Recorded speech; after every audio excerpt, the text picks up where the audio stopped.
this next webinar session is on Domain 4. Domain 4 is all about Panorama. And I think what we're going to start to do is maybe just talk about Panorama from a high level and work to hopefully share out a demo system as we go through some of the attributes in Panorama that are on the exam blueprint. So if you bear with me just a second, I'm going to share out my screen, and we can start with a bit of a high level and going to the usual links we have on the PCNSE landing page and study guide.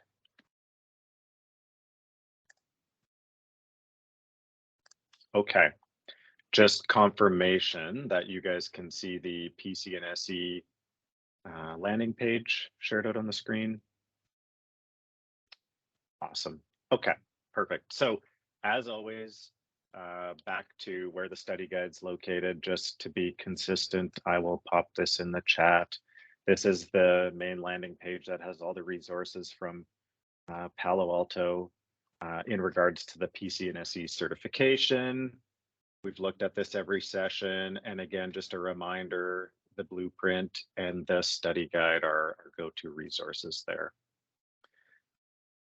Taking a look at the blueprint, just pivoting to that, there really is 3 subsections to the Domain 4 firewalls and Panorama. And it's basically broken down into template and template stacks, device groups, and then a third section, which is more around operational routines or features within Panorama when you're managing firewalls. What I thought I would share also here, because we're gonna aim to sort of go through this these subsections, hopefully with the Panorama demo box, but I wanted to pivot to one page and also share this out, because when we were discussing this internally, we felt there's the exam topics get right into Panorama specifics, and it might be good to get a bit of a breather around what is Panorama, just some foundational components to help get right into these specifics. So I'm going to look at 2 pages, and the second one I'm going to sort of check in with you guys, like with our team, to see if we want to just reference this or maybe talk about any of the components there. So I'm going to pivot here to this tab, which is just basically the tech docs from Palo Alto. It is the thread of the Panorama Administrator's Guide. I'm going to paste this one in the chat as well.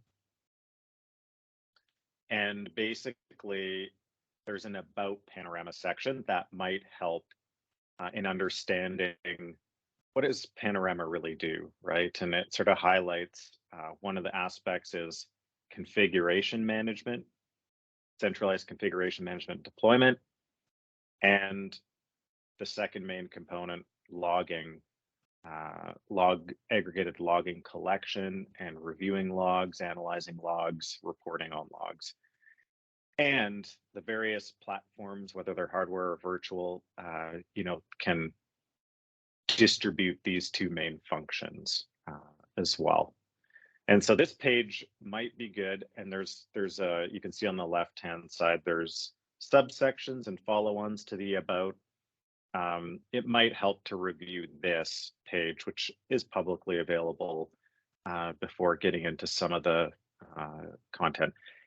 And the reason is it's likely that people may have a lot of firewall experience and GFW Palo Alto firewall experience, but they may have not had the opportunity to have the same hands-on exposure with Panorama.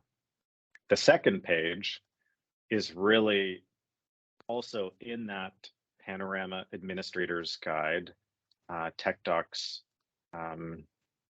bundle, but it's a different document page called Plan Your Panorama Deployment. It's basically a checklist. And if you read this checklist, a lot of those questions are getting at some core functional pieces of Panorama that could be done in different ways. So do you want certain Panorama components to be logging or configuration management or both? Do you want HA? And I've found this page to be a good read to understand some of those foundational elements of Panorama. Again, plan your Panorama deployment. Goes through a top to bottom checklist of things you should think about when planning to roll out Panorama in your environment. I'll maybe just pause here, just check in with our team to see if you guys had any questions or wanted to add any comments into what I've said, or specifically around the Panorama plan your deployment. And maybe also just take a check in to see if there's anything you guys wanted to discuss on this page before we pivot to the demo box and share out Panorama. I'll maybe start with you, Jawad. Let's see if there's anything you might want to add that I've missed from a high level, and then second on the plan your Panorama deployment page. Yeah, maybe we touch on few items there from those Okay. links, Stefan. I think they're not Okay. necessarily in the study guide, but I think it's a good information. Give more Okay. of background. Okay, we can do that. Thank you, Jawad. Paul, any feedback on anything you want to add that I've missed? And then by all means, we can, as a team, we can maybe just go through that list. But anything you want to add, Paul, that from an overview perspective? Not right now, Steph. Okay. No, I think when we get to the box, we'll get most of the details down, and then hopefully we can touch on. Okay. Yeah, some of the high level concepts. Awesome. Thank you, Paul. Nathaniel, I know Panorama, you've had less exposure to that, but you have had exposure to the Panorama appliance. Anything you wanted to add from a foundational piece perspective? No, nothing. Okay. Nothing yet to talk about here. Okay. All right. Let's maybe go back to Jawad. What was the first thing that caught your eye on the plan your deployment? And maybe this is something you've run into when you've been deploying Panorama in the customer environment or not. But maybe if you guys can see that checklist that's on the screen, is there any specific one at the top here, Jawad, that you wanted to discuss? Yeah, there's few there. Like Okay. most customers, when they want to deploy Panorama, they already have some firewalls in place. Right. So that consideration to transition existing firewalls into Panorama. Panorama provides nice way and tool to make that an easy process, basically, where you'll have Right. the ability to migrate the whole firewall local configuration into Panorama. Yes. So you can manage it going forward from Panorama. One Good note point. about the OS versions, the Panorama has to be at the same or a higher PanOS version compared to the firewall. So Yeah. that's one point to keep in mind. Yes. And then, yeah, there's definitely consideration about sizing Panorama in terms of, how many firewalls you're managing and how much retention you need to do. It's gonna be just management only or both management and logging. Yes. So, to go back a bit of step, I think Panorama goes back the old days of Palo Alto technology. I think it didn't take much to figure out that once you have more than a handful of firewalls, you'll start running into challenges with like managing the firewalls, individually, and then lacking that centralized visibility of logging. And so, definitely Panorama was a natural product to answer those challenges, and does it in a very scalable and efficient way, I would say. Yeah. No, that's a very good comment, Rod. Yeah, like if you find, I'm sure there's administrators that are like, I need to do a policy change. I have to do it once and twice and 3 times. In some cases, if there's traffic's going from a data center to a branch, as an example, and there's multiple firewalls. So that's a good rule of thumb. If you have a handful of firewalls, it's likely you might see some benefit from Panorama. And you touched on some great points, and I'll just maybe browse quickly through I've already shared out this, so all the stuff you mentioned, Jawad, I think there were sort of follow-on links to go talk about further, but just to recap, yes, there is a lot of detailed information on how to get a firewall that's already running in Panorama. And I think when we start to get into some of the details, this is more of a overlay management tool, not an automatic, it syncs up, it's just super easy tool. And of course, because of that overlay, taking something that's running and having the management platform manage that means there's some steps there in that importation and moving something that's running back into Panorama. That's a really good point. You also mentioned the versions, and there was a sub page, but generally, like Jawad said, Panorama has to be at the newest version, and then it can manage firewalls at that same version and back a specific number of versions. So there is another subpage that talks about versioning, which is great. And you went into the sizing, which can be difficult, but there is rationale. There is, you know, there are details in the administrator guide that talks about modes and sizing and log calculations as well. Yeah, lots And of options there, like virtual, on public cloud, private cloud, or dedicated appliances. And then the yes, modes basically just management only, management and logging, or just a yes, log collector. So can yes, have yeah, different combinations there. Again, based absolutely. on the how much logging rates you want to have, how much storage, you want to have it on-prem or from the cloud. Yeah, Yeah, all that detail in that. right. Yeah, and that's a good Link point. And there. then I know the exam is focused on Panorama and the firewalls, so I don't know how much they really get into other options, but we know, like you alluded to, Joe, there's, you know, instead of logging locally on premise on an appliance or on a virtual instance of Panorama, there's log storage that's provided as a service by Palo Alto, Yep. and other options there too, just to keep in mind. Awesome. Well, that we'll maybe leave it at that from a little bit of a level set. I think the plan your deployment, you can find whatever you need on any of those topics we sort of broke down a little bit quickly. And I'll stop sharing. How's the demo box, Jawad? Is it alive or is it sluggish? Not really. It's really slow, almost Okay. unreachable. But Do you want to use it, or do you want to keep it in the background and start maybe sharing out the study guide yep, and looking at some of the graphics well, there? let's do that. Okay. Okay. Let me know if you can see my screen. Yes, we can, Jawad. Yeah, the study guide starts with like the templates and device groups. So I'll look, this is the Panorama, the demo box. And if you look at Panorama, it's gonna be very identical to your firewall GUI, right? The first 7 tabs here are exactly the same what you see on the firewall. The only addition here on Panorama will be the Panorama tab. And this is basically where you configure all the stuff that's specific to Panorama, like the admins and admin roles on Panorama, authentication.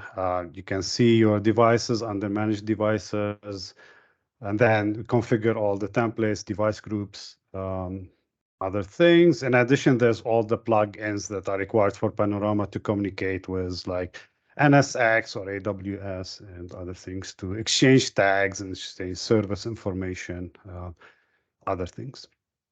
But going back to the other tabs, so as I said, it's exactly the same what you see on the firewalls. The only additional constructs here you see are the device groups and templates. So device groups are meant to manage all the policies and objects. And then templates would be managing all the network and device system configuration. So Going to the templates. Templates, as I mentioned, is a way to configure network and device settings. And template stack are meant to be able to have more than one template applied in a stack and then applied to a firewall. So think about having some general templates like system-wide system settings. You might have templates for things like certs, decryption that you want to apply to firewalls that are doing decryption. Maybe you have a template, another template for user ID, and then more of functional templates like data center template or edge template or branch office. And then you're able to configure different things in different templates and then adding them in a stack.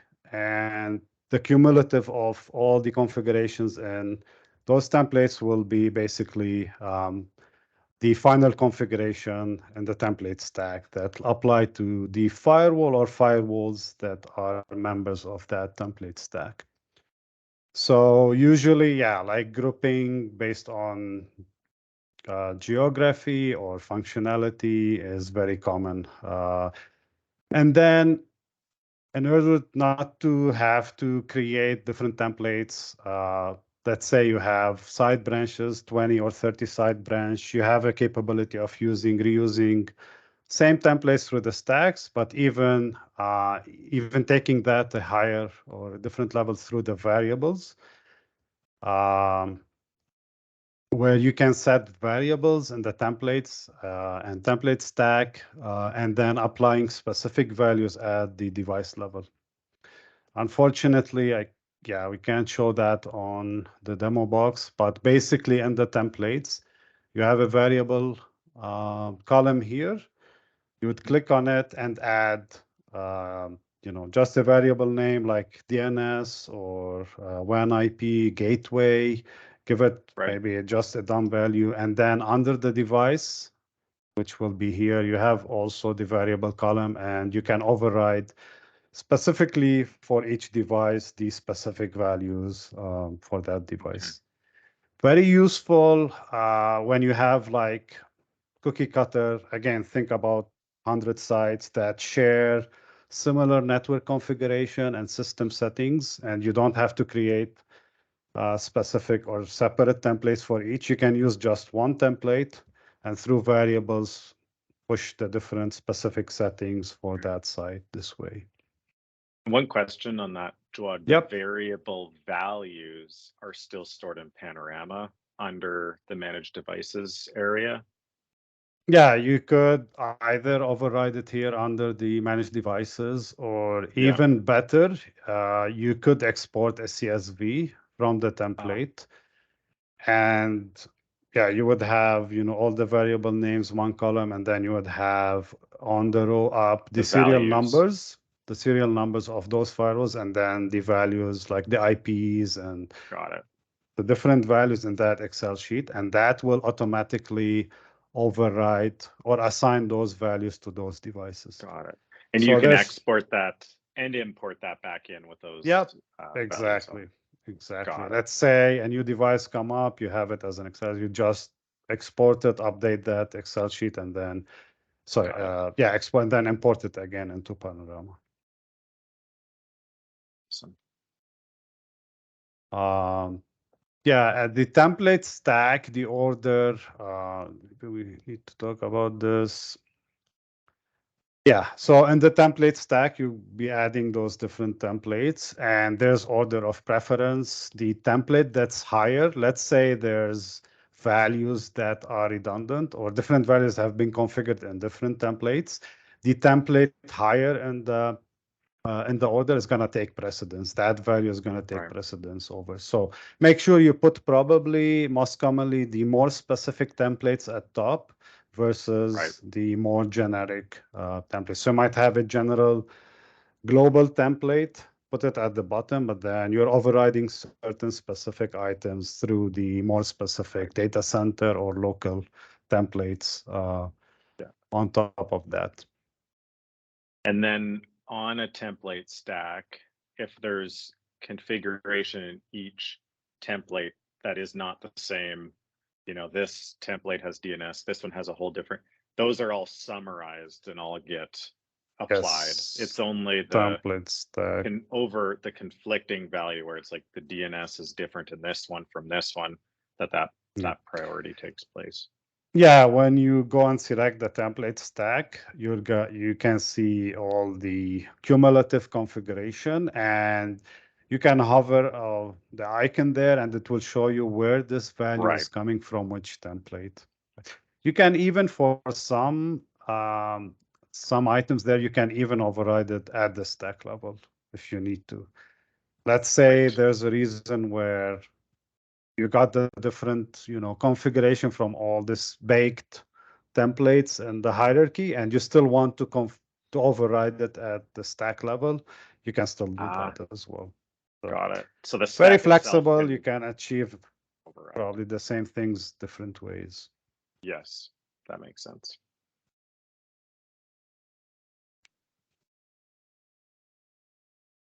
Yeah, so we talked about overriding template values in stacks, configuring variables in templates. So I think that covers the templates. Yeah. And we'll move on to device groups. So device groups is the other construct there in Panorama, is meant to manage the policies and objects. And again, the idea is to take advantage of reusing the configuration for different firewalls. Again, the hierarchy, building a hierarchy there, starting with the shared. So this is where all your shared objects, log forwarding profiles, maybe security profiles that are common to all the firewalls can be configured at this level. Under this, it's usually the second level would be based on functionality again, or geography. Could be like data centers, branches, internet gateways, cloud, etc. And you're configuring again common policies to those functionality at that level. So common policies for data center, common policies for common objects, etc. And then under this again could be locations of data center, different cities or countries, and then could be more specific subcategories in that data center. So you can go 4 levels down under shared. That's one thing to keep in mind. And yeah, like there's a limit also on how many device groups you can create on basically horizontally as well. But going that deep is going to be 4 levels from shared. Right. Now, in the if we look again at Panorama, we're going to see that under each of the policy types, like security, let me just zoom this a bit. Security, NAT, US, all the different policy types, there's pre-rules and there's post-rules, right? And that's going to determine, again, the hierarchy and how these policies are going to end up on the firewall. So on the firewall, so this is the end, basically the baked policies that I'm going to show on the firewall. The one in white here on the firewall is going to be local policies that you created locally on that firewall. Anything above this in yellow, highlighted in like a yellow color, basically indicating you can't modify it on the firewall. This is coming from rules on Panorama. Anything that's created in rules gonna be above the local firewall policies, and then anything under that is gonna be coming from post rules. Very important, this concept for the exam. And then even the policy is gonna be ordered basically starting with the highest device group and the hierarchy. So that's gonna be shared. That's gonna come on top. And then under it is gonna be the rules from data center, the rules from the device group below it, so forth, so on. Then the local policies. And then it's gonna be the post rules, this time starting from the lowest device group building up to the shared. So that sandwich layer is going to have shared pre-rules at the very top, post shared rules at the very bottom, and then all the device groups starting from the top to the bottom, and then local policies, and then going the opposite direction.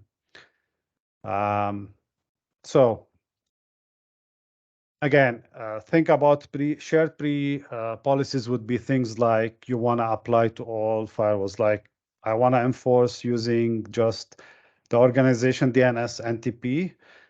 You put it in shared pre-rules. So everybody, you only allow DNS, NTP, etc. to corporate. And then you might have specific data center pre-share rules. Again, general, you want to apply to all data center firewalls, so on. And then, yeah, you'll have your other policies basically built in the post rule base. Right. Maybe one question, and maybe we can take a break in a little bit too if you want, Joad, but I'm curious to what, like there's more than one way to do it right, I guess, for lack of a better term. Curious maybe just from you and Paul, what you guys have seen as typical deployments. Like, do customers use both pre and post? Do they gravitate to one or the other? Those types of things, just to maybe generalize some feedback. Yeah, I'll let Paul. Yeah, I'll jump in. You've been doing such a good job, Joad. But yeah, so a lot of rules that we've seen in the post rule base, so that they can be overwritten in the local rule base if required. So if you push from Panorama and everything is in the post rule base, then if you need to create a rule that's on a firewall that supersedes rules pushed from Panorama, you can do so locally. Good in situations if the Panorama goes down, you can't actually push rules or updates from Panorama, then yeah, local overrides will then take effect. Yeah, Joad, is that fair? Yeah, that's a very common use case. Yeah, exactly. There's a need to potentially to override policies from Panorama, then definitely put them in post. For things you don't want ever to be overridden, and then want to push from a higher device group level, those have to be pre rules. Right. That makes sense. So if it was maybe a different admin team and that managed a local firewall at a specific site, there might be some rules in the pre-policy rules that are there so they can't be overridden. But then in the case where it's maybe one admin team and the site's very remote, and if they lose connections to Panorama, they might just put everything in post policy rules so they can do local changes if they need to. Yep. That makes sense. Awesome. The recommendation, again, generally speaking, is to have all the configuration in Panorama if possible, whether through device groups or templates. Makes it easier versus having, a mix of Panorama and local.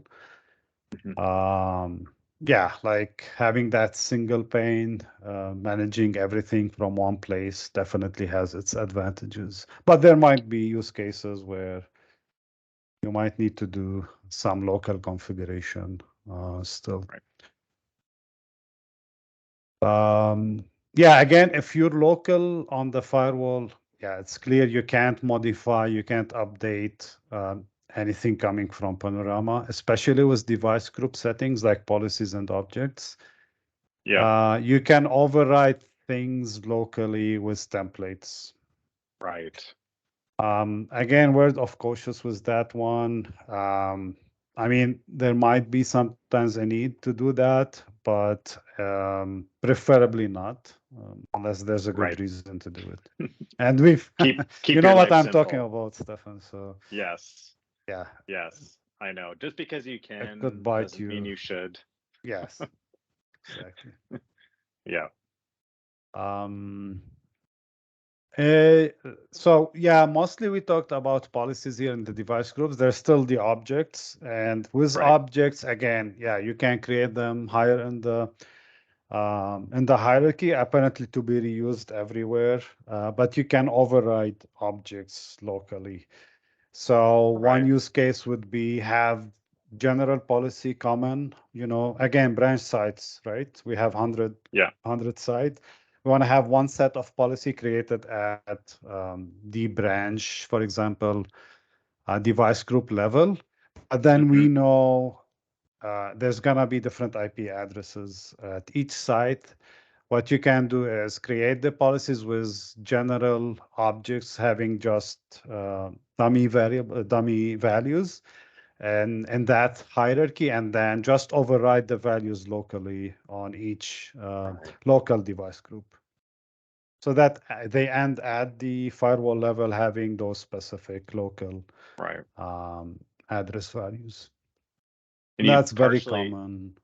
Yeah. I was just going to shim in a question, Jawad, because I think you partially answered it. I was just to confirm, could I create an object in one level of the device group hierarchy and reference it in a firewall policy that's in a different level? As long as that policy is under in the hierarchy in that same branch of the hierarchy, yes. Right. So the dependency sort of top down. Yes. You could create a rule, but the object has to be where it is or higher up the. Yeah, same with policies. Yeah, has to be in that basically branch.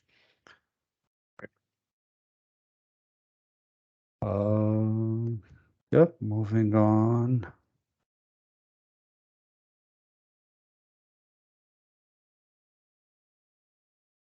This section talks about, I don't know if we need to touch on it, the master key. So Panorama as well as firewalls use master key to encrypt all their passwords and other things. And the configuration by default, the Panorama and the firewalls come with the same default master key. I know sometimes best practice recommends changing that, but again, we've seen this could potentially lead into some complexity or challenges. Yeah. So for most part, you would be okay leaving the default master key in place. For HA, they have to have the same master key, apparently, whether it's Panorama or a firewall. So, yeah. And one just, I was looking at that task heading, Jordan. I didn't click that was about the master key, but we've had customer impact where they forgot their master key and it expired. And and in that case, I believe something really bad happens, like it reboots to factory default or something. I can't remember exactly. But long story short, I guess if you really want your own private key, as doing it as a best practice, or you just really want to make sure it's not using the same shared private key that comes default out of the box, you should really stay on top of renewing it and making sure you could administer that. But generally, most just leave it as is. And then if you had an RMA, like if you had a hardware panorama, you swapped it out, or I guess you wanted to take a config export and import it, then you don't have any problems. But if you have a private different master key, you need to always have that key value, right? Yeah. Yep. Yeah. If I could just add, like that private key, sorry, that master key is known. So if you do leave it on the default one, it is known, it's out there, which means arguably you might be able to reverse passwords and things out of configuration files, right? So or other sensitive information that would be resident in the config file. I guess that would be the best practice rationale for changing it. Yes. Right, Paul? Yeah. Yeah, in terms of, so we talked about creating templates and then putting them in a template stack and then device groups, and we talk about the hierarchies. In terms of assigning firewalls, a firewall can be assigned to one device group. You can't assign it to more than one device group. Same with template stack. And then that's going to tie the template or template stack to that device group through that firewall. Basically, if there's some references between the two, that's going to be basically tied through that that firewall once it's added in a device group and a template stack. If you have a VSys firewall, you can add different or assign different virtual systems in different device groups or templates. But otherwise, if it's a standalone physical firewall, it can be assigned to one one at a time.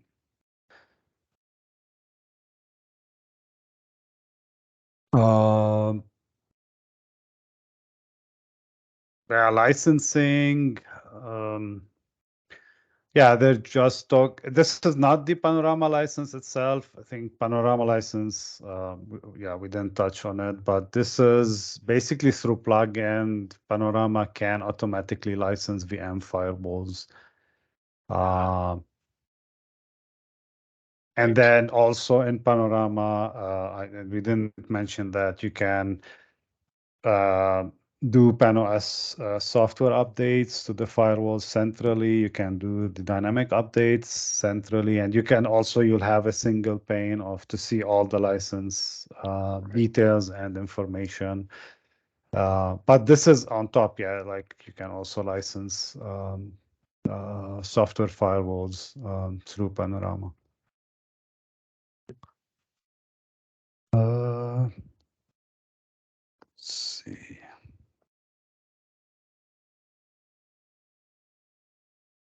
And this section is in that third one I mentioned, Jawad, right? We're talking now into some of those miscellaneous / operational routines. Yes. Yeah. We're starting that awesome. section.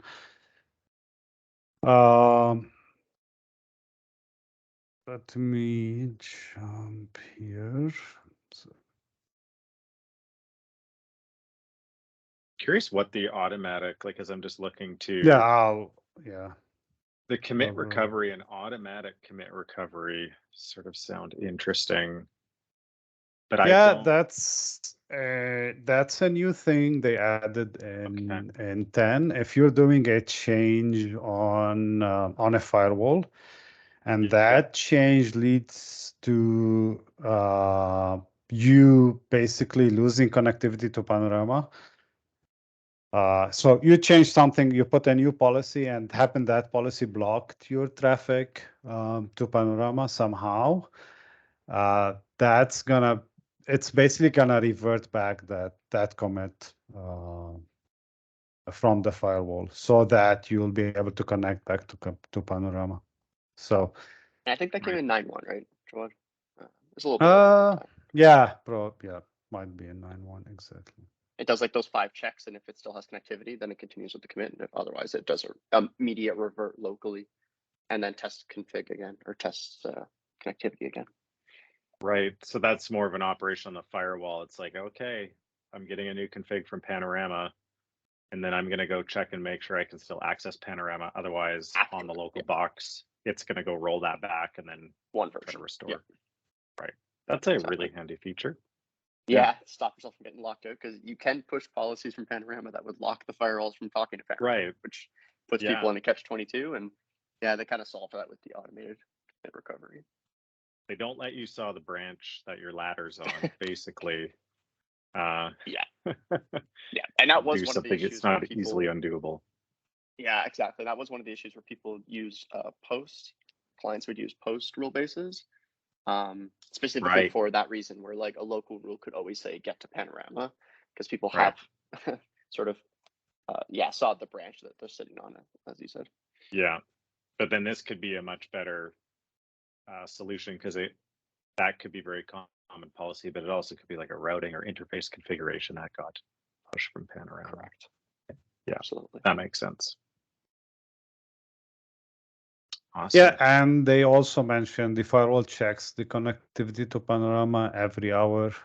And if there's like some network disruption in connectivity, and that check phase, let's say, it's gonna generate also system logs alerting about that.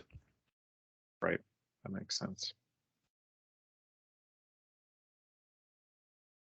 Yeah, that's basically on the firewall, the automated commit recovery. We mentioned you can define number of attempts and intervals between them. Neat. Yeah.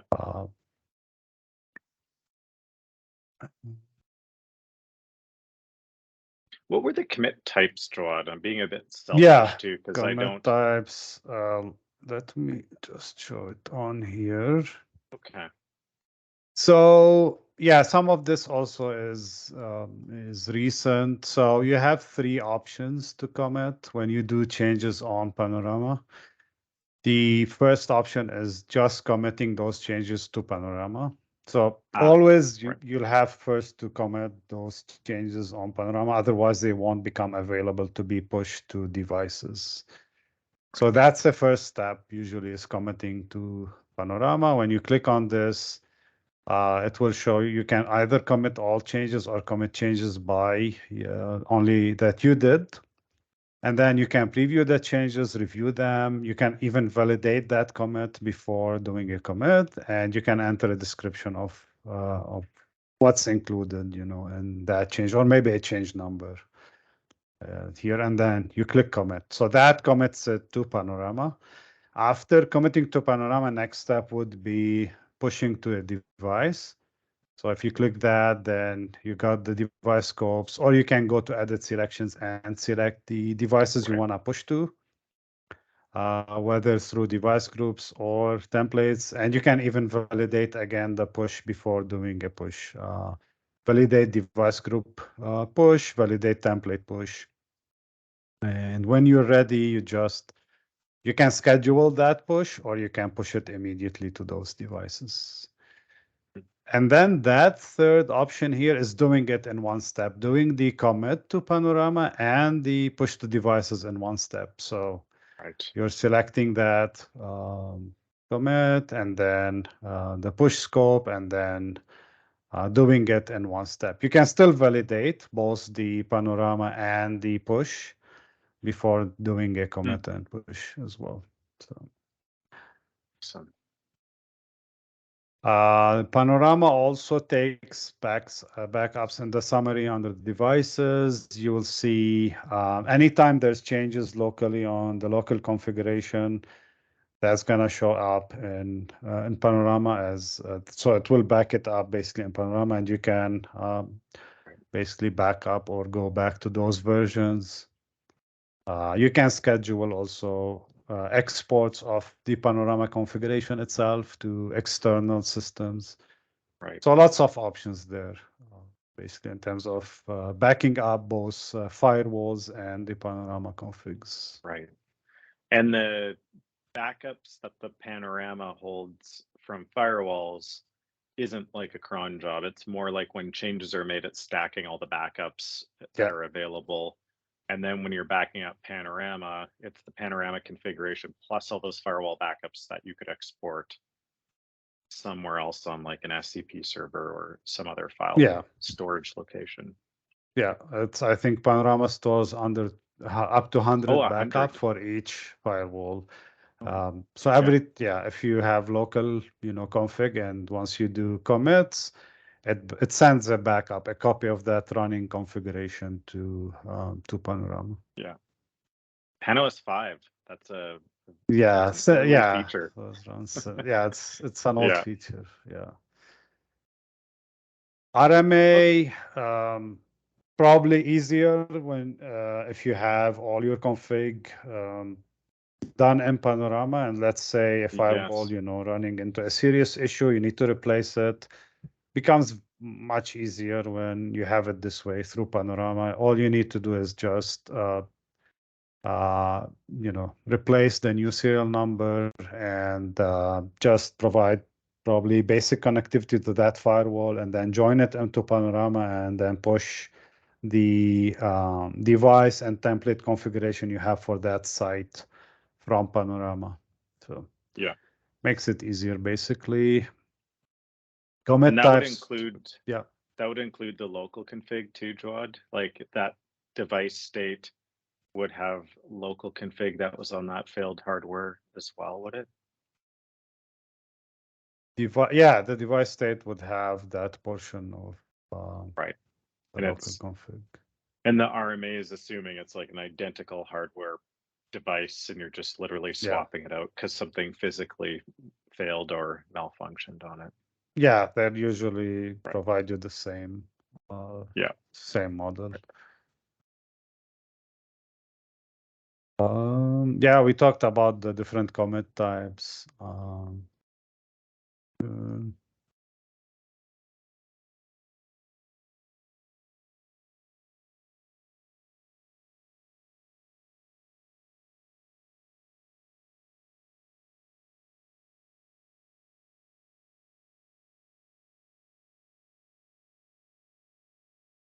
Yeah, that again, the management aspect of Panorama with software updates, dynamic updates. I mean, they have lots of flexibility. You can schedule dynamic updates.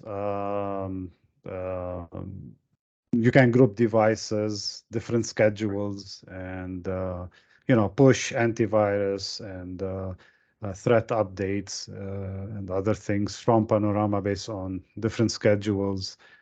You can also do software updates from Panorama. Let's say very common use case would be if you have air-gapped situations where firewalls don't have access or not allowed to go to internet. That would be, I say, the most common option then is to push those PAN-OS updates to those firewalls from Panorama, as well as dynamic updates, right?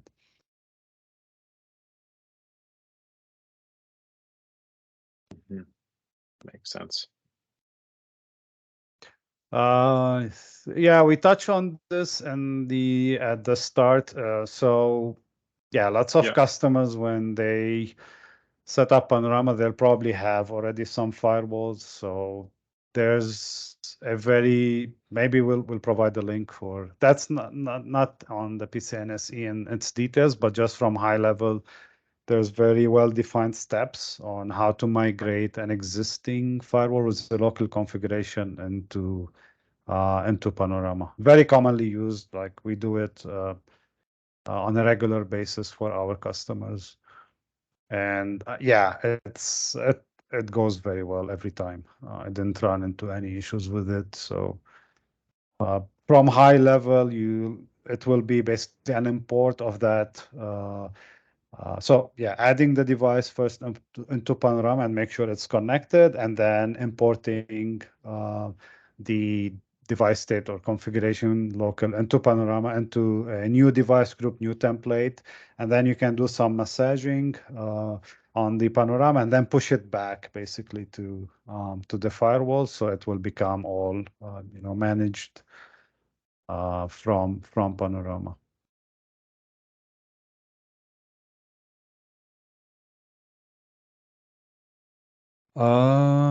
Yeah, anything else you guys want to add before we go into log collectors? No, nothing on my side, John. Yeah, nothing here, John.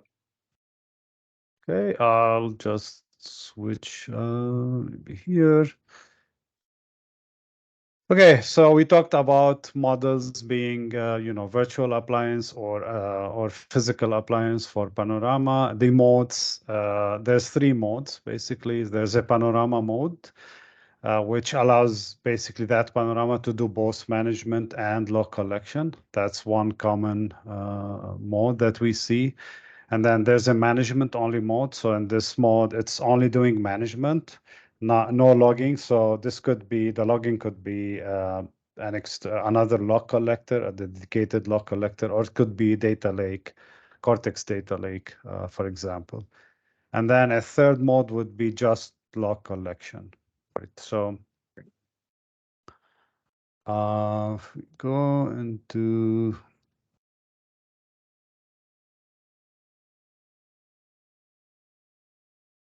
Oh yeah, that's a good picture. yeah, this is showing that separation. So management, Panorama, and here HA mode. It's doing all the device group and template configuration and pushing it back to the managed firewalls. But then we have dedicated log collectors. In this case, dedicated appliances as log collectors. So the firewall is sending its logs directly to those log collectors. And the management server, basically, when you run reports or you go to monitoring to see basically the logs, cumulative logs from all the files, it's basically going to query back the log collectors to retrieve those logs and or reports basically on the management server. Right. Now, there's a lot of details about you can configure different log collectors in a collector group. So this way you have more storage and you have redundancy. You can even choose to, to do log redundancy. So it's going to create the same log on different collectors in case a log collector go down or has a problem. You don't lose those logs. You can define preferences in terms of where the firewall logs to what log collectors, primarily in that collector group. Right. So yeah, lots of flexibility there to scale up, basically, based on how much storage for the logs you need, retention and log rates, etc.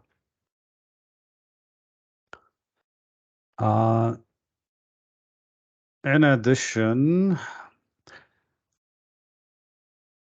very commonly is also to forward logs to external systems, right? You might have a SIM, you might have a syslog. Right. And this could be done in different ways. You can do it directly from the firewalls, or the firewalls forward to your Panorama, and then you forward a copy of that to external syslog servers or SNMP or SIM or Splunk, other systems. So yeah, this could be done in different ways, and each one has its own use cases to do this versus the other one. Right. Would you say, Jawad, Paul, like the more common one is to forward from Panorama versus from all the firewalls, or do you guys see both? Yeah, commonly because sites might have bandwidth restrictions or might not have access to those other systems. It might be easier to filter on things, when you have it collectively in Panorama. Right. Basically, you're controlling it in one place and then deciding what gets forwarded to like a Splunk or other things. So yeah, I would say more commonly is this first scenario here. Right. Yeah. I'm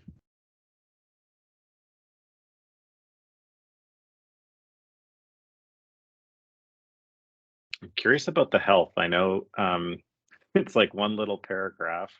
This is not super new, but somewhat new, right? To be able to see some of the firewall health features from Panorama. Yeah, under the managed devices here. So summary will Yeah. provide a list of all devices. Health basically is going to provide statistics from the devices on things like CPU and memory and logging rates and other things. So it's not meant to be a replacement of an advanced monitoring system, but it's a good start. Provides good statistics. You can go back up to I think 30 days, and see graphically the patterns there in terms of the different hardware items. That makes sense.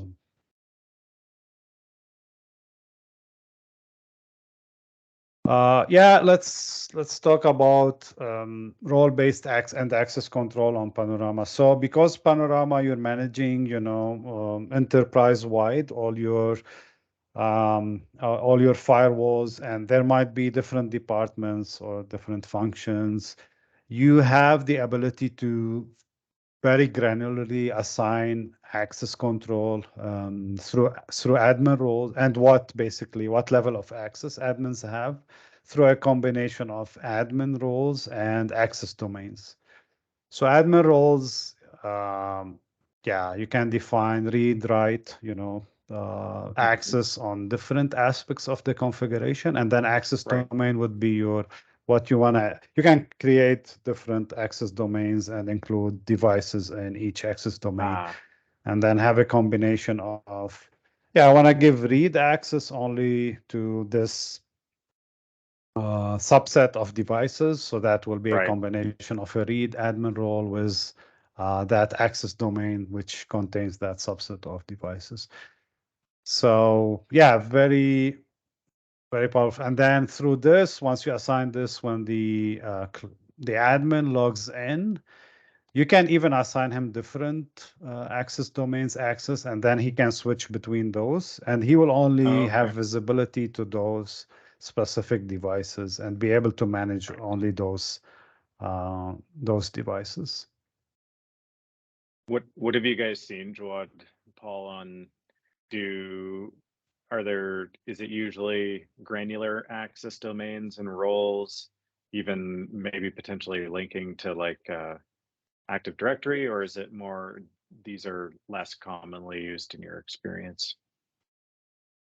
I think it depends on the team makeup. I think a lot of people Right. have a smaller team where they might have only a few Palo experts, and so those people don't really have access to the whole thing. And it's a pretty general like 3 or 4 people are super users, and that's that. Unless it's a shared box or shared resource, in which case there's a lot more granularity and who can access what devices. So it depends on responsibility and team. The classic, it depends, which makes sense. Yeah. But generally, a lot of high privileged users and probably a limited number of them is I guess typical. Yeah, that makes sense. Awesome. Excellent. Was this the last section? Looks like it was. Yeah. You did all the heavy lifting, Jawad. Thank you for bouncing back and forth between the study guide and some demo boxes that you're able to pivot to. That's wonderful. And I think we all get a gold star. I think we're going to end perfectly on time on this webinar, which is only our 5th. So we're getting our stride. And I think naturally was just maybe less content in a way in this domain. But was there any, I'll maybe just go around the table and, if there's any questions that you guys can think of, could jump in or throw out anything else you want to, and then we could wrap up the call today. Maybe I'll start with you, Paul. Panorama, any questions or comments you just want to leave the audience here today or the future audience watching on YouTube with, just in thinking about preparing for this domain about Panorama? Yeah, there's a lot to it. It's nice to get your hands on. If you have the ability, you can stand one up in a virtual machine. So those options we talked about earlier are available if you need to get your hands into them. They follow the PAN-OS mostly, but there's definitely differences when managing multiple devices that you just need to take into account how things layer, how things apply. At the end of the day, what gets onto the firewall and what does that look like from like a merged config aspect on the firewall.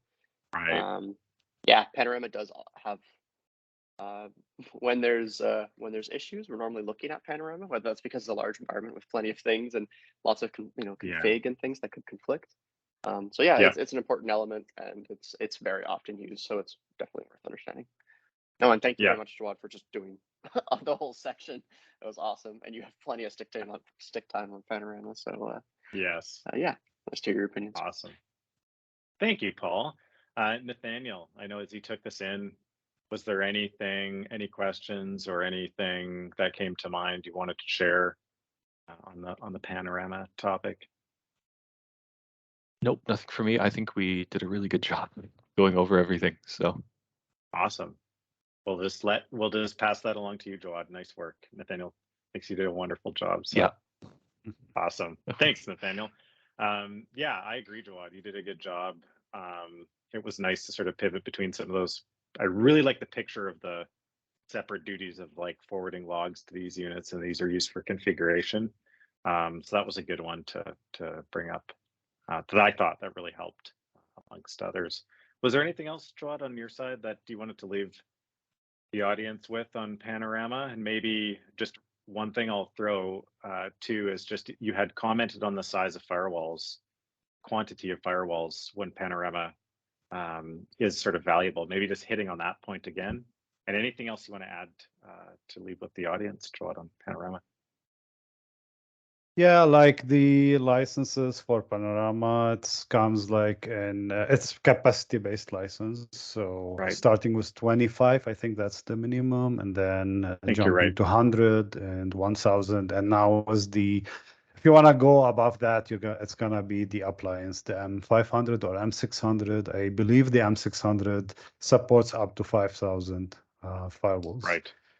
And Right. I've seen with some of our clients, like they're managing over or around 1,000 firewalls Panorama, and it scales out very, very well. Yeah. So yeah, like as a summary, I mean, Palo Alto talks a lot about visibility and best practice configuration, and definitely Panorama helps a lot significantly with those two items. So Right. by having that single pane, all the logs in one place, definitely provides that full visibility for all your Yeah. firewalls in cloud, data center, and branches. And also because you're managing everything from one place and a hierarchy, that means there will be less prone to having misconfigurations or missing out on or having configuration issues, basically. So definitely helps a lot with both of those items. So. Awesome. Wonderful. Well, thank you, everyone. Thank you, Jawad. Thank you, everyone, for joining. Yeah. Let's call it a wrap, and we'll see everyone on the next session in a couple of weeks, or when you hit next on YouTube. All right. Thank you, guys. Take care. Thanks, everyone.